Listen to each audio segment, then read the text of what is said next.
तो हाँ दोस्तों, तो आज हम कुछ साइंस का महत्वपूर्ण क्वेश्चन ऑब्जेक्टिव करने वाले हैं, जो UP police, UPSI, Bihar SSC और अदर एग्जाम के लिए महत्वपूर्ण होगा।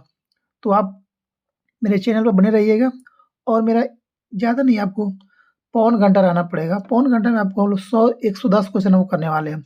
तो साइंस का महत्वपूर्ण क्वेश्चन है, हर एक एग्जाम में आपको पूछा हुआ प्रश्न है। तो देखते हैं हम लोग पहला क्वेश्चन क्या कर रहा है। पहला क्वेश्चन कह रहा है कि किसी, थोड़ा-सा कलर चेंज कर लेते हैं। तो देखते हैं हम लोग, किसी विस्फोट के कारण समुद्र तल पर बनने वाली लहरें होती है क्या? लहरें क्या होती है? तो पहला का आपको हो जाएगा 2 नंबर, अनुदैर्घ्य होती है। कैसा होती है? अनुदैर्घ्य होती है। सेकंड क्वेश्चन कह रहा है आपको कि, एक मिनट रुकिएगा, सेकंड क्वेश्चन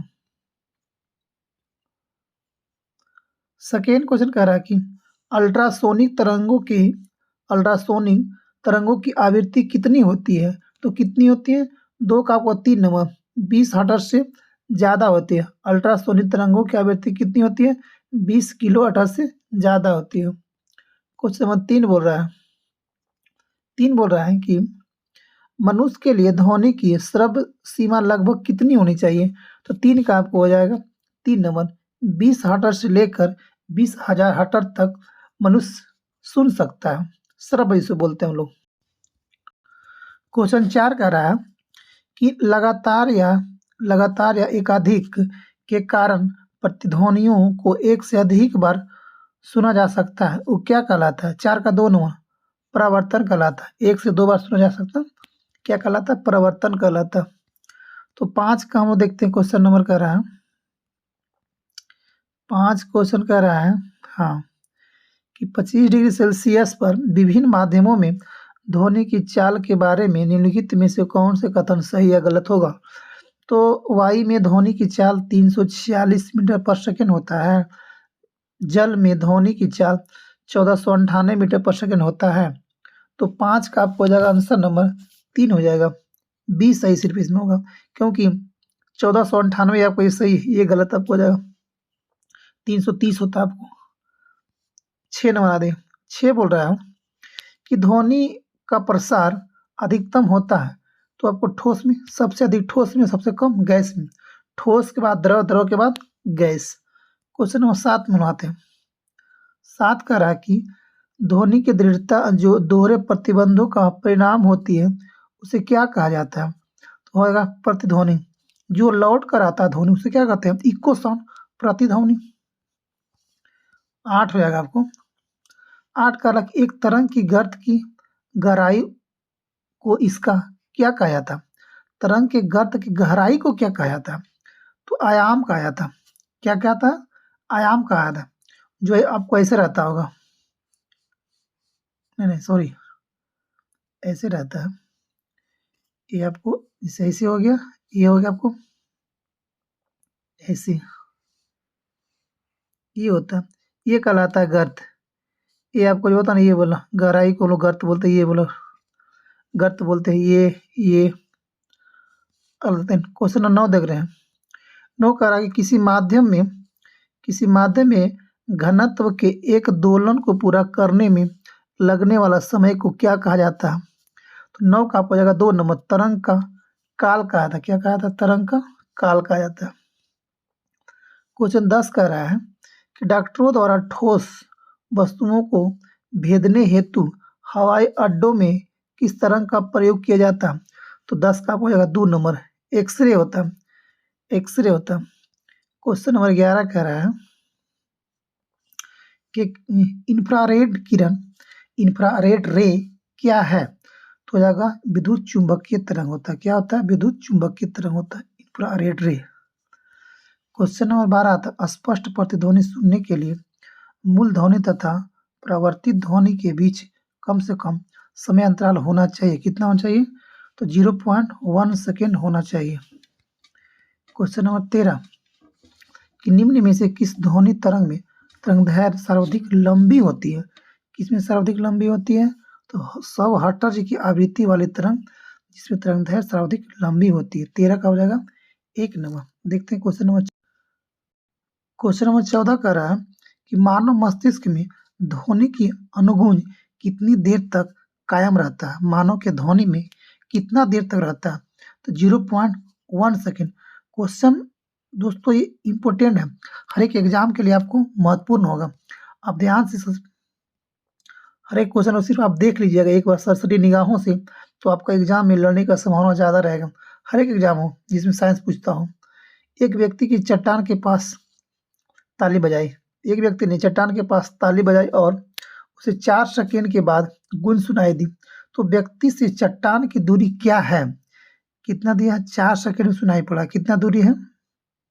तो 15 का हो जाएगा 3 नंबर। ये न्यूमेरिकल है बनाने वाला। तो अगला देखते हैं लोग। करा कि निम्नलिखित में से कौन सी एक अनुप्रस्थ तरंग नहीं होता है? अनुप्रस्थ तरंग नहीं होता है तो 16 का आपको हो जाएगा 4 नंबर। ध्वनि आपको नहीं हो, प्रकाश तरंग है, रेडियो तरंग है, अचुंबकीय तरंग है। तो ध्वनि एक अनुदैर्ध्य तरंग न कि अनुप्रस्थ तरंग है।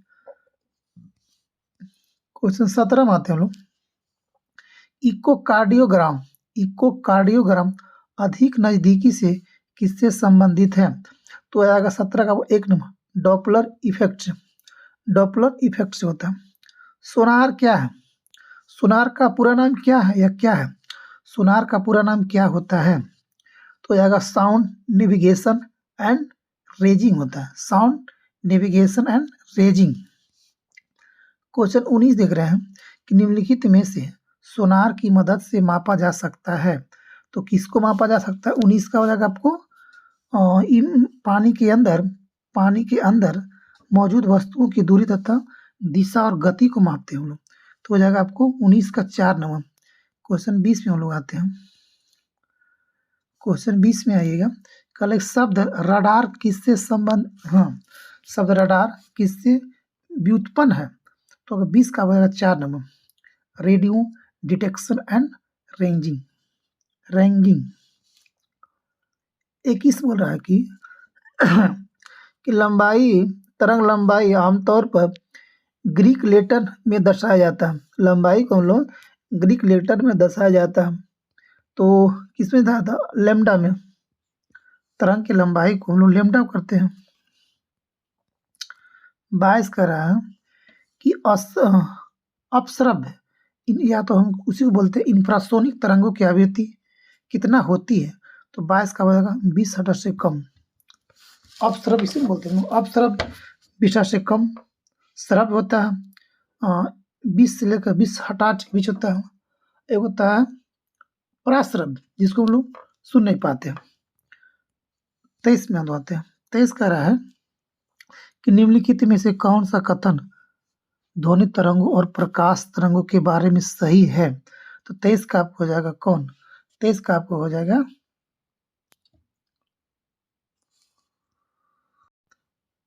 23 का आंसर हम लोग को 4 हो जाएगा।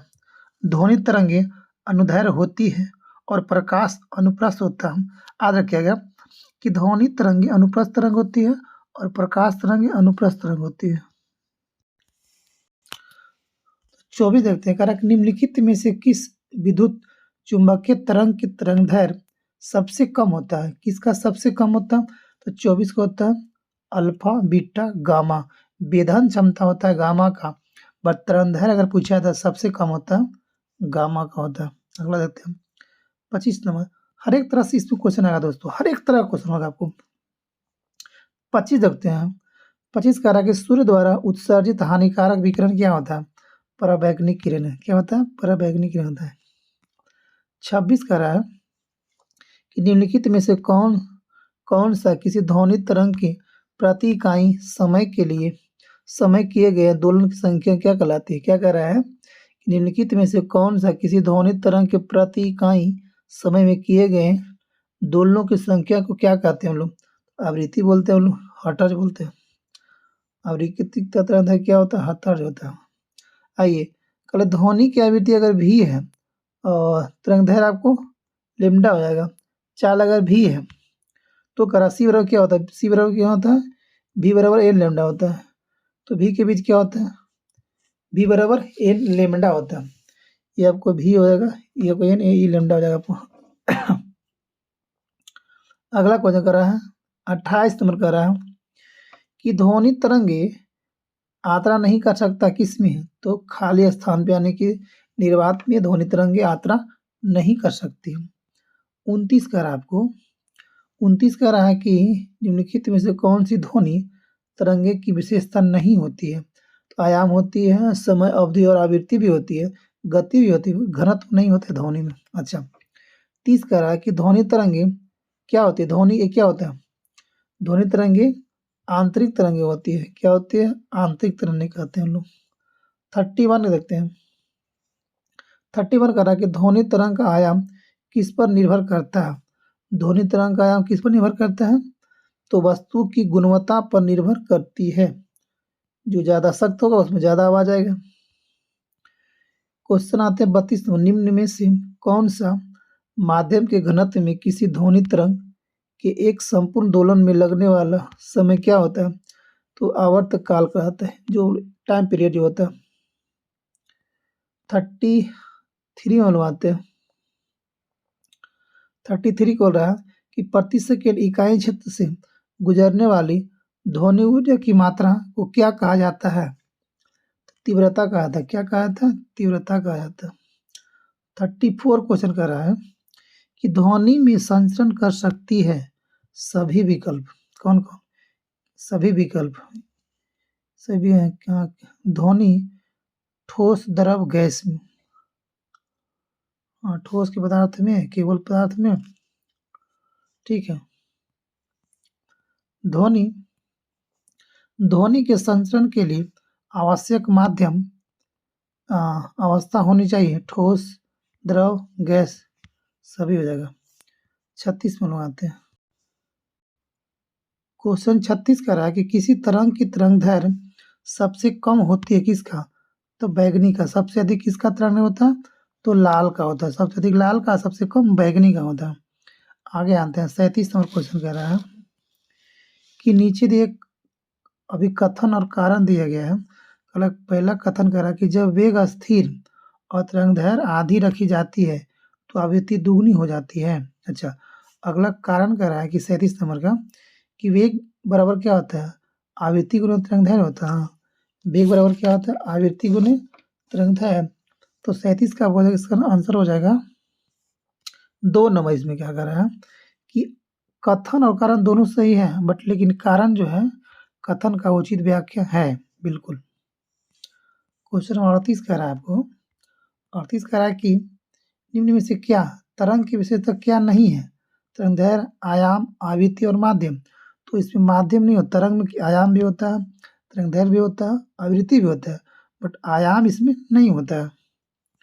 39 कह रहा है कि यदि एक तरंग की आवृत्ति बढ़ती है तो उसकी तरंगदैर्घ्य पर क्या असर पड़ेगा, तो ये क्या हो जाएगा, यह घटती जाती है। क्या होती है, यह घटती जाती है।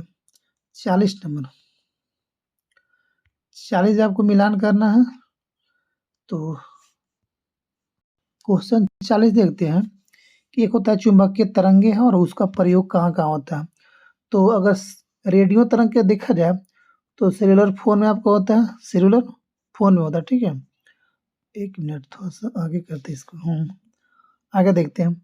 अब कह रहा है सूक्ष्म तरंगे कहाँ होता है, सूक्ष्म तरंगे का आपको हो जाएगा कहाँ पे, विमान में। पहला आपको सेलुलर फोन में हो जाएगा, ये आपको सूक्ष्म तरंगे कहाँ हो जाएगा, विमान, नेविगेशन इस्तेमाल में किया जाता है। अब देखते हैं आर क्या कह रहा है, आर का अवरक्त किरणें कहाँ होता है, तो घरेलू इलेक्ट्रॉनिक्स के रिमोट की स्विच में होता है, अवरक्त होता है। अच्छा, गामा किरण क्या करते हैं, में करते हैं, कैंसर के लिए होता है। गामा किरण कैंसर कोशिकाओं के नष्ट करने के लिए आता है, किसको, नष्ट करने के लिए दवा होता है। अगला देखते हैं हम लोग, 41 कह रहा है कि अनुदैर्घ्य तरंगे में कण संचरण की दिशा में कंपन करते हैं। तो 41 का होगा 4 नंबर, समानांतर जो होता है, अनुदैर्घ्य तरंगे कण संचरण की दिशा समानांतर में कंपन करते हैं। 42 कह रहा है कि किसी तरह की तरंगों में कंपन और तरंग के चलने की दिशा के समानांतर गति करते हैं, क्या कहते हैं उसे, अनुदैर्घ्य बोलते हैं। ध्वनि क्या है, एक अनुदैर्घ्य तरंग है, बट प्रकाश क्या है, एक अनुप्रस्थ तरंग होता है। 43 देखते हैं हम लोग, 43 बोल रहा है कि किसी अनुदैर्ध्य तरंग में लगातार दो संपीड़न और दो लगातार विरलीकरण प्रतिक्रिया के बीच की दूरी को हम लोग क्या कहते हैं? तो इसी को तो कहते हैं हम लोग वेवलेंथ। 44 कह रहा है कि अलग अलग प्रतिध्वनियों को सुनने के लिए ध्वनि के स्रोत से अवरोध की न्यूनतम दूरी कितना होना चाहिए? तो 172 मीटर होना चाहिए। क्वेश्चन 45 कह रहा है कि विरलीकरण होता है जहाँ हवा का दाब होता है कम, निम्न होता है। 25 आप होते हैं 25 का पतन करने वाला क्वेश्चन है। 25 कह रहा है कि 25 डिग्री सेल्सियस वाले किसी माध्यम में ध्वनि की गति परिवर्तित हो जाती है। इस कथन निम्न में से कथन कौन सा कथन सही होगा? पहला कह रहा है कि ऑक्सीजन गैस में ध्वनि की गति क्या होती है? 316 होती है। दूसरा कह रहा है कि आंसू जल में ध्वनि की गति 1498 होती है। तो दोनों कथन इससे आपको सही हो जाएगा। बी अच्छा, ए और बी दोनों सही है, ठीक है। बी केवल ए सही है। अच्छा हाँ, तो इसमें दोनों सही होते, ए और बी दोनों सही होता है, ठीक है। ध्वनि में कितना होता है? ऑक्सीजन गैस में ध्वनि की गति 316 मीटर पर सेकेंड। आंसू जल में ध्वनि की गति कितना? 1498 होता है। 47 में मिलवाते हैं। 47 कह रहा है 47 कह रहा वायु में ध्वनि के वेग से अधिक की चाल से यात्रा करने वाले एक वस्तु को हम लोग प्राध्वनिक कहते हैं। क्या कहते हैं? प्राध्वनिक कहते हैं। 48 भी आपको आएगा कथन और करना बोला। कह रहा कि पहला कह रहा कि समुद्र जल में ध्वनि की चाल कितनी होता है? 1531 होता है। कितना होता है? 1531। अच्छा, दूसरा कह रहा है कि आंसू जल में ध्वनि की चाल कितना? 1498 यानी 48 को अगर देखा जाए तो दोनों कथन सत्य है, ए और बी दोनों। समुद्री जल कितना होता है? 1531। आंसू जल में 1498। 49 क्या कह रहा है कि किसी भी माध्यम में जैसे ही हम बढ़ाते हैं ध्वनि की गति क्या होता है? कल किसी भी माध्यम में जैसे ही तापमान बढ़ाते हैं ध्वनि की गति बढ़ जाती है। यानी कहने मतलब अगर टेम्परेचर बढ़ने से ध्वनि का बढ़ता है। अगला कौन है? 25 नंबर कि समुद्री जल में ध्वनि की चाल कितना होता है? 1531। हवा में ध्वनि की चाल 1346। तो 50 का आंसर क्या हो जाएगा? 50 का आंसर हो जाएगा आपको 3 नंबर। केवल एक सही होता है, केवल एक सही। 51 क्वेश्चन कर रहा हूँ, इंटरेस्टिंग क्वेश्चन है। एल्युमिनियम में ध्वनि की गति कितना होता है? 12 से 20। ये बिल्कुल आपको अच्छा। अगला कह रहा है कि निकेल में ध्वनि की गति कितना होता है? 60 से 40। तो 51 का आपको हो जाएगा, हाँ 51 का 3 हो जाएगा। केवल 2 सही है, केवल 2 सही है, केवल 2 सही होता है, केवल 2 सही है। अब देखते हैं हम लोग 52 कह रहा है कि यदि तापमान बढ़ता है तो ध्वनि की गति क्या होगी? बढ़ेगी, बिल्कुल। 53 बोल रहा है। 53 कह रहा है कि दिए गए एक तापमान पर ध्वनि की गति एल्युमिनियम में अधिकतम होती है, एल्युमिनियम में अधिक होती है। आगे आते हैं 54 में निम्नलिखित में से किस माध्यम में ध्वनि किसी विशेष तापमान पर सबसे तेज यात्रा कर सकती है? पानी में, वायु में, कांच में, लोहा में। सबसे अधिक लोहा में जाएगा आपको। 55 में 55 कह रहा है कि निम्न में से किस पदार्थ में ध्वनि का वेग सबसे कम होता है? जल, इस्पात, कांच, वायु में। सबसे कम वायु में। 56 कह रहा है कि निम्नलिखित में से किस प्रकार की किरणें पृथ्वी के वायुमंडल में प्रवेश नहीं कर पाती हैं? एक्स, दृश्य, रेडियो या पराबैंगनी। तो एक्स किरण जो है वायुमंडल में प्रवेश नहीं कर पाती।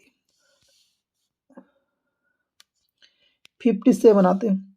संपीड़न का निर्माण उस स्थान पर होता है जहाँ वायु दाब क्या होता है?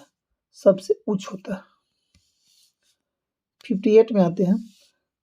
कण विक्षेप के प्रसार की दिशा के लंबवत ऊपर और नीचे दोलन करते हैं, जहाँ किस प्रकार की तरंगे पर चर्चा की गई है? तो अनुदैर्ध्य, किस पे? अनुदैर्ध्य पे। अगला देखते हैं 59।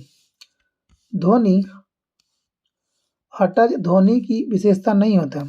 आयाम होता है, वेग होता है, आवृत्ति होता है, हठज नहीं होता है ध्वनि की विशेषता। आते हैं ध्वनि गमन नहीं कर सकती किसमें? निर्वात में।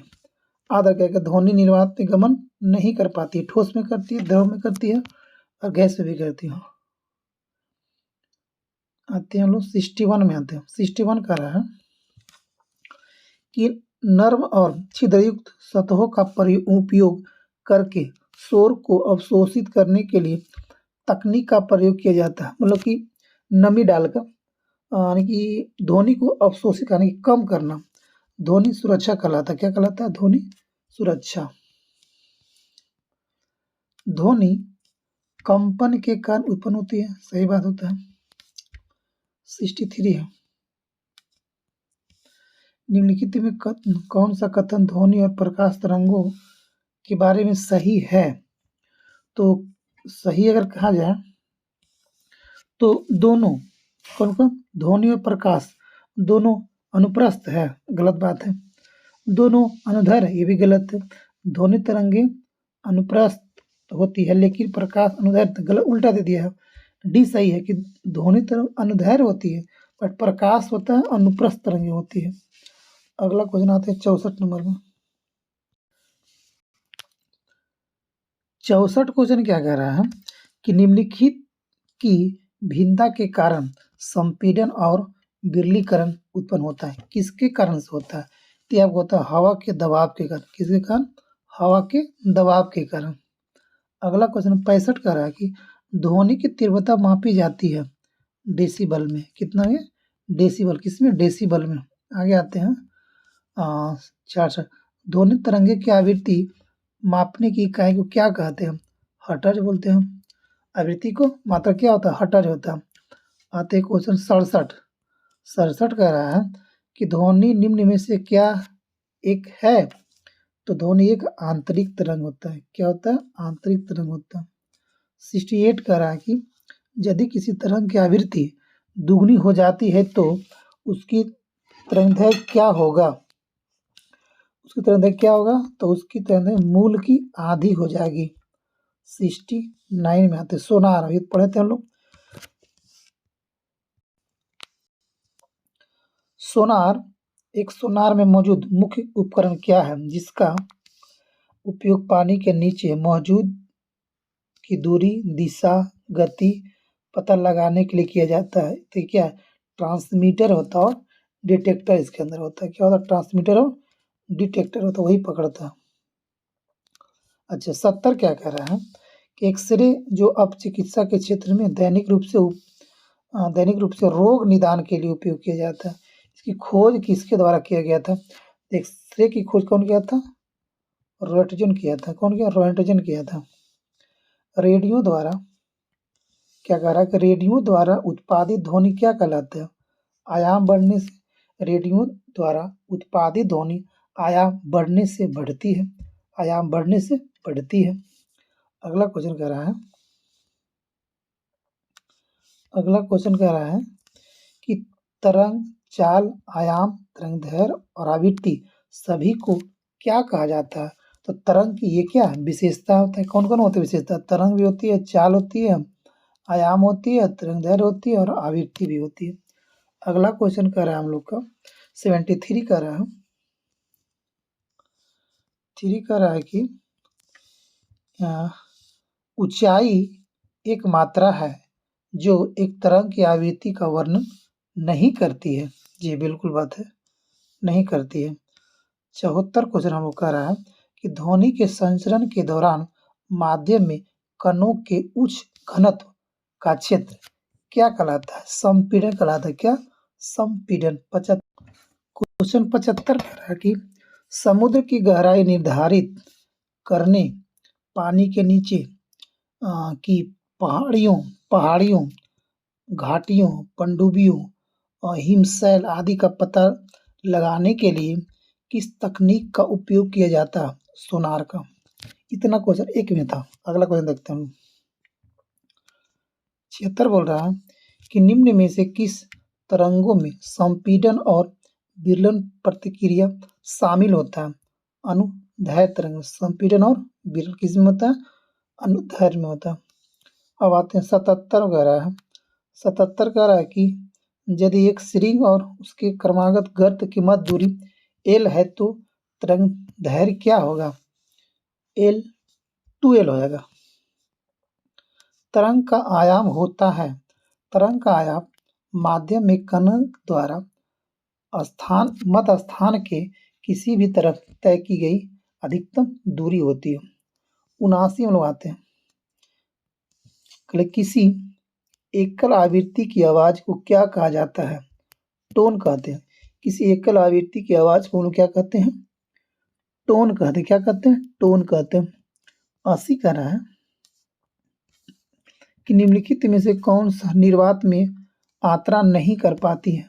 तो ध्वनि निर्वात में यात्रा नहीं कर पाती है। 81 बोल रहा है कि जब ध्वनि हवा के माध्यम से गुजरती है तो हवा के कण क्या होते हैं? हवा के कण तरंग प्रसार की दिशा में कंपन करते हैं। 82 क्या कह रहा है? 82 कह रहा कि ध्वनि आंतरिक ऊर्जा का एक रूप है जो सुनने की अनुभूति पैदा करती है। ध्वनि क्या है? आंतरिक ऊर्जा का एक रूप है जो सुनने की अनुभूति पैदा करती है। अब एक हवा में ध्वनि तरंगे, हवा में अगला देखते हैं 83 कह रहा कि हवा में ध्वनि तरंगे अनुदैर्ध्य तरंग होती है। ध्वनि कैसी होती है? अनुदैर्ध्य होती है। प्रकाश अनुप्रस्थ होती है। अगला कह रहा है कि वायु में 0 डिग्री सेल्सियस तापमान पर ध्वनि की गति कितनी होती है? तो 331 मीटर पर सेकेंड। 0 डिग्री सेल्सियस पर तापमान की गति 331 मीटर पर सेकेंड। 85 में लोग आते हैं कि निम्नलिखित में से कौन सा कथन सत्य है? तो आपको हो जाएगा 4 नंबर। नदियों की तुलना में गर्मियों में अधिक, अच्छा सर्दियों की तुलना में गर्मियों में क्या होते हैं? अधिक वेग होता है। अब वो देखते हैं 86 का रहा कि निम्नलिखित पर ध्वनि तरंगे भ्रमण करती है। तो आपको हो जाएगा 1 नंबर। विभिन्न माध्यमों में भिन्न भिन्न होता है क्योंकि ध्वनि की गति हर एक माध्यम में अलग अलग होता है। 87 कह रहा आपको कि ध्वनि उत्पन्न होती है वस्तुओं में कंपन होने पर। 88 देखते हैं कि बिल्कुल मंद श्रव्य ध्वनि का तीव्रता स्तर क्या होता है? 88 का बजाय आपको 2 नंबर 0 डेसिबल। मंद है, बोल ही नहीं रहा तो क्या हो उसका डेसिबल 0 हो जाएगा। मानव कान की सामान्यतः श्रव्य सीमा क्या होती है? मानव कान की श्रव्य सीमा क्या होती है? तो 89 का हो जाएगा 4 नंबर 20 हर्ट्ज से लेकर 20 किलो हर्ट्ज तक होती है। अगला देखते हैं 90 क्या कह रहा है? 90 कह रहा है कि हवा में ध्वनि का वेग लगभग कितना होता है? तो हवा में ध्वनि का वेग होता है 330 मीटर पर सेकेंड होता है। कितना? 330 मीटर पर सेकेंड होता है। 91 देखते हैं कि वायु में ध्वनि की चाल ज्ञात करें, मतलब वायु में ध्वनि की चाल कितना होता है? तो आपको हो जाएगा 331 मीटर पर सेकेंड। 92 कर आपको 1 मिनट 92 कह रहा है कि एक माध्यम में ध्वनि की गति निर्धारित करती है। तो माध्यम की प्रकृति एक माध्यम में ध्वनि की गति को निर्धारण करता है क्योंकि सब अलग अलग माध्यम में ध्वनि का वेग अलग अलग होता है। 93 देखते हैं। 93 कह रहा है कि समुद्र जल में ध्वनि की गति कितनी होती है? तो 1531 होती है। 94 क्या कह रहा है कि एक ध्वनि तरंग की गति अगर 350 मीटर पर सेकेंड है, यदि इसकी तरंगदैर्ध्य 2 सेंटीमीटर है तो तरंग की आवृत्ति क्या हो जाएगा? 1 नंबर कितना हो जाएगा? 17,000 हर्ट्ज। 95 क्या कह रहा है कि प्रसव तरंगे चमगादड़ को उनके रास्ते में आने वाली बाधाओं का पता लगाने में मदद करता है। हाँ, चमगादड़ कौन सा तरंग को छोड़ती है, तो ये प्रसव तरंग पूछा जाएगा कि अंधेरे में क्यों उड़ पाती है तरंग, तो यही प्रसव तरंग के कारण 95 का जाएगा 3 नंबर। 96 अगर मनुष्य के लिए श्रव्य ध्वनि की आवृत्ति कितनी होनी चाहिए, कितनी होती है, तो वही 20 से लेकर 20 किलो हर्ट्ज तक यही हो जाएगा आपको। 97 आते हैं। एक अल्ट्रासोनिक ध्वनि तरंग की आवृत्ति कितना 20,000 से अधिक होती है। 98 कह रहा है कि ध्वनि तरंगे के संबंध में निम्नलिखित में से कौन सा कथन सही नहीं होता है, तो कह रहा है कि 98 का कि 330 या 350 मीटर पर सेकेंड की रफ्तार से यात्रा करती है, ठीक है। और उसके बाद कह रहा है कि ये मैकेनिकल तरंगें होती है, इन्हें यात्रा करने के लिए किसी प्रकार के माध्यम की आवश्यकता नहीं होती है। हाँ जी, बिल्कुल बात है कि ध्वनि तरंगों को यात्रा करने के लिए कोई माध्यम की जरूरी नहीं होती है। तो 3 हो जाएगा 98 का। 99 आते हैं, हम लोग देखते हैं। 9 कह रहा है कि ध्वनि की गति पर दबाव का क्या प्रभाव पड़ता है, तो ध्वनि की गति दबाव से प्रभावित नहीं पड़ता है, ये स्वतंत्र होता है दबाव से। 99 हो गया। 100 आते हैं हम लोग। आज का 100वां क्वेश्चन कर रहा है कि हवा में ध्वनि की गति से अधिक गति सुपरसोनिक रूप में जाना जाता है, तो हवा में ध्वनि की गति से सुपरसोनिक रूप में जानी जाती है। 91 में आते हैं। 91 न्यूमेरिकल है। अच्छा, आगे बढ़ते हैं। 92 आपको भी, हाँ 92 अच्छा है। 92 देखते हैं हम लोग क्या कह रहा है कि ऑक्सीजन गैस में ध्वनि की चाल 316 मीटर पर सेकेंड, ठीक है। और उसके बाद कह रहा है कि आंसू जेल में ध्वनि की चाल 1498, यानी कि क्या हो जाएगा, दोनों सही हो जाएगा आपको, दोनों सही हो जाएगा। 103 में आते हैं हम लोग। 3 कह रहा है कि ध्वनि निम्नलिखित में से किस माध्यम में सबसे तेज यात्रा करती है, तो ठोस में सबसे ज़्यादा करती है, ठोस के बाद द्रव में, द्रव के बाद गैस में करती है। 104 कह रहा है कि निम्नलिखित में से कौन सा ध्वनि की लाउडनेस या तो सॉफ्टनेस को निर्धारित करता है, तो हम लोग आयाम से करते हैं, ज़्यादा और कम वाला में, लाउडनेस वाला में। 105 में आते हैं कि ध्वनि का तरत्व निर्भर करता है किस पे, आवृत्ति पे। अच्छा क्वेश्चन है कि ध्वनि का तरत्व निर्भर करता है उसके आवृत्ति पे होता है। 6 आते हैं। 106 का कह रहा है कि ध्वनि संचरण के समय माध्यम में कणों के उच्च घनत्व का क्षेत्र कहलाता है, तो संपीड़न क्या कहलाता है, ध्वनि संचरण के समय माध्यम में कणों के उच्च घनत्व को क्या कहते हैं, संपीड़न बोलते हैं। 107 आते हैं हम लोग। 7 कह रहा है कि एक प्रतिध्वनिक के लिए स्रोत और प्रवर्तक के बीच न्यूनतम दूरी लगभग कितनी होनी चाहिए, तो 17 मीटर होना चाहिए। कितना, 17 मीटर। अगला क्वेश्चन 108 देख। क्वेश्चन 108 बोल रहा है कि ध्वनि तरंगों के प्रवर्तन द्वारा उत्पन्न ध्वनि की पुनरावृत्ति क्या कहलाती है, तो 108 का आपको हो जाएगा 2 नंबर, प्रतिध्वनि कहलाती है। 109 में आते हैं हम लोग। 109 बोल रहा है कि मनुष्य बहुत ऊंची ध्वनि सहन नहीं कर सकता, वह उच्चतम ध्वनि स्तर क्या है जो मनुष्य सहन कर सकता है, तो 80 डेसिबल। कितना, 80 से 85 डेसिबल मनुष्य सहन कर सकती है। 110 बोल रहा है कि आवृत्ति मनुष्यों के लिए श्रव्य नहीं है, तो 18,000 ये हम लोग का श्रव्य नहीं होता है। आगे आते देखते होते हैं। आज का अंतिम क्वेश्चन और 111 क्वेश्चन है, तो देखते हैं प्रतिध्वनि को कम करने के लिए ऑडिटोरियम की छतें और दीवारों को किससे ढका जाता है, तो फाइबर बोर्ड से। आवाज़ों को कम करने के लिए हम लोग ऑडिटोरियम को जो होता है, हॉल होता है, उसको छतों को और दीवारों को किससे ढका जाता है, ताकि आवाज़ को प्रवर्तक नहीं कर सके, यानी कि रिफ्लेक्ट नहीं कर सके, इसलिए वो फाइबर बोर्ड से हम लोग को दीवार को ढक दिया जाता है। तो दोस्तों आज का हम लोग को 111 क्वेश्चन का सीरीज था, तो ये हम लोग खत्म हो चुका है, ठीक है। तो हम लोग एक और सीरीज लेके आएंगे अगले दिन। तो जब तक के लिए बाय बाय। मेरे सेट को लगाइएगा और देखिएगा। Thank you. जय हिंद, जय भारत।